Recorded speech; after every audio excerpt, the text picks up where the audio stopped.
name is Janine Trevelyan. I'm a volunteer here at the Sedona Heritage Museum in Sedona, Arizona.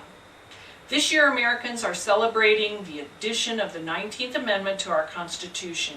It guarantees all American women the right to vote. Achieving this milestone required a lengthy and difficult struggle, taking decades beginning in the middle of the 19th century. Several generations of women lectured, wrote, marched, lobbied, and practiced civil disobedience to achieve what many Americans considered back then a radical change to our Constitution. Few early supporters lived to actually see victory in 1920. Carrie Chapman Catt was a longtime leader of the U.S. suffrage movement, and she is credited with its success. Today I'm going to give a brief first-person presentation about Carrie's suffrage accomplishments. And while Carrie was one of the most well-known women in the United States in the first half of the 20th century, she wasn't without her flaws and controversy. In her time, Carrie did many good things for people of all ages, genders, and races around the world. Do all of her positions, statements, and strategies survive modern scrutiny unscathed? No. But my presentation today is meant to celebrate her suffrage accomplishments. Happy 100th birthday to the 19th Amendment. Thank you. It is my honor to be with you today. My name is Carrie Clinton Lane Chapman Catt.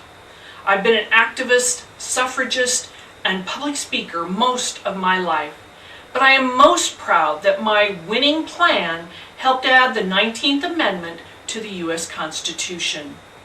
I was born in Wisconsin in 1859, but I grew up in Iowa. When I was a teenager, I realized that my mother lacked the same voting rights as my father, and that just didn't seem right. My father didn't want me to go to college, but I went anyway to Iowa State, opening the literary society and military drills to women while I was there. I graduated as valedictorian and the only female in my class. While I chose a traditionally accepted career field for a woman, teaching, I quickly moved into administration, and by 1885 I was superintendent of schools in Mason City, Iowa. That was also when I married newspaper editor Leo Chapman, and we moved to San Francisco. Sadly, Leo died a year after we married, and I had to go to work. Proudly, I tell you, I was the first woman newspaper reporter in San Francisco. 4 years later, I married George Catt, also from Iowa, and we moved back to our home state. Surprisingly, George encouraged me to get even more involved in the suffrage movement and to use my public speaking skills. So, I joined the Iowa Women's Suffrage Association and became a state organizer. From there, I joined the National American Women's Suffrage Association, and I know how you modern people love your acronyms, so I'll just call it NASA for short. Soon I was traveling to help organize local suffrage chapters all over the country. I even spent a month in your fair state of Arizona, working next to my suffrage sisters, women like Frances Willard Munns. In 1900, I was elected NASA president, filling the seat vacated by my aging and good friend, Susan B. Anthony. With my position and my public speaking skills, I made hundreds of speeches. An example of one of my most effective speaking points was this one. Gentlemen, do you realize that when you ask women to take their cause to state government, you compel women of education, refinement, and achievement to beg men who cannot read for their political freedom? Some say I also was, what do you call it today, a political animal. I don't know about that, but I do know that sometimes you have to play to your audience to win. And under the enlightenment of modern times, some of my tactics don't show me at my best. But remember, I was a product of my time. For example, sometimes, for expediency, I had to appeal to the prejudices of men. I was known to advocate for women's suffrage before the same rights for minorities. But my logic was that educated people should vote, no matter what their race or gender. Historians might criticize my memory for these statements, but again, it was a very different time. But never question this.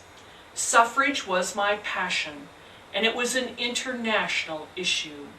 So in 1902, I founded the International Women's Suffrage Alliance to spread democracy around the globe.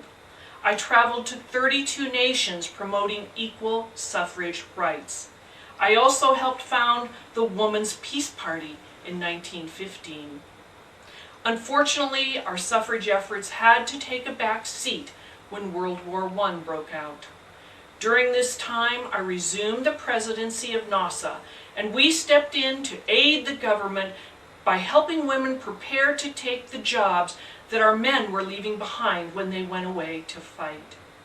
It was also during this time that it came to me that if the states individually approved suffrage laws, a constitutional amendment could not be far behind. So, I devised the winning plan to advance our battle state by state. Just before the end of the war, and it appeared that we would prevail in Europe, I took our message back to Congress. And this is just a little of what I said to them. Woman suffrage is inevitable. Our country is a nation born of revolution, of rebellion for democratic choice in leadership and taxation with representation. With such a history behind it, how can our nation escape its own logic? Welcoming the boys of 21 and the newly made immigrant citizen to a voice in their own government while denying that fundamental right of democracy to women. Is there a single man who can justify such inequality of treatment, such outrageous discrimination? Finally, all our hard work was rewarded when on August 18th, 1920, the 19th Amendment was ratified. I'll never forget when I cast my first vote for president just a few short months later. I retired from NASA after women's voting rights were assured, but soon I realized the work wasn't over. It had really just begun because women were not showing up at the polls to use their hard-won right. And so I founded the League of Women Voters to educate women on political issues and to encourage women to run for elected office. I proudly served as honorary president of the League of Women Voters for the rest of my life. After the horrors of World War I, I also returned to the peace movement, and I founded the National Committee on the Cause and Cure of War. We believed that it was our job as women to end wars because women are morally courageous, whereas men rely on their physical courage to settle differences. Soon I became concerned about this man, Adolf Hitler. I got involved in helping German Jewish refugees, and I organized the Protest Committee of Non-Jewish Women against the persecution of Jews. I put pressure on our government to ease immigration laws so that Jewish people could more easily take refuge here. When I died in 1947, I asked to be buried next to my companion of more than 20 years, Molly Hayes. We had a special relationship. Now I can look back and take pride in my many accomplishments. I published a history of suffrage in 1923, while I was even on a postage stamp. I was on the cover of Time magazine. I was proudly inducted into the National Women's Hall of Fame. Why, even my alma mater, Iowa State, established the Carrie Chapman Catt Center for Women in Politics and renamed the old Botany building as Carrie Chapman Catt Hall. Over the years, I received many awards, including the Chi Omega Award at the White House from my longtime friend, Eleanor Roosevelt. In my time, I led an army of women for suffrage, for world peace, and against child labor. You know, during my years of activism, I supervised dozens of campaigns, I mobilized over 1 million volunteers, and I made hundreds of speeches. In closing, I'd like to share with you something from my speech to the 1936 graduating class of Sweetbriar College, and I think it's relevant and bears repeating. Today, I bring a message. My message comes from millions of women, now mostly past and gone.